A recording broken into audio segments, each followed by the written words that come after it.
तर पुढून मरायला तयार आहे किंवा फडणवीसांच्या गोळ्याने मरायला तयार आहे. पण मी हटायला तयार नाही. एक लक्षात घ्या फक्त, हल्ल्याचा प्रयोग झाला,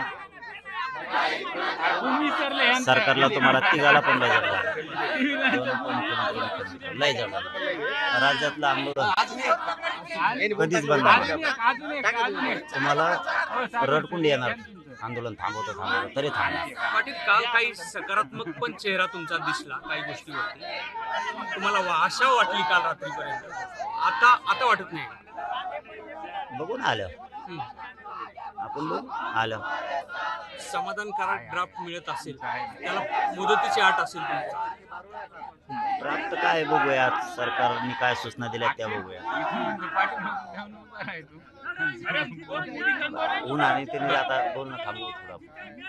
खरं तर ऊन आहे. समृद्धी महामार्ग रोखलाय कार्यकर्त्यांनी, पण मोठा गोंधळ निर्माण झालेला आहे. काय आव्हान करायचं? पोरांनी शांत राहावं, त्यांची पण भावना खरी आहे. समाजाच्या लेकराचं वाटोळं होतंय, ते तरी कसे दम खाते. पण माझं आव्हान बघा, शांत राहावा, सरकारकडून चूक हो द्या, मग त्यांना कळण आंदोलन काय असतं. निर्देशित केलेले काही सूचना आहेत, त्याची देखील जरांगे यांना खात्री करून घ्यायची असं देखील ते पाटील, अंतर्वालीत बंदोबस्त देखील वाढवलेला आहे.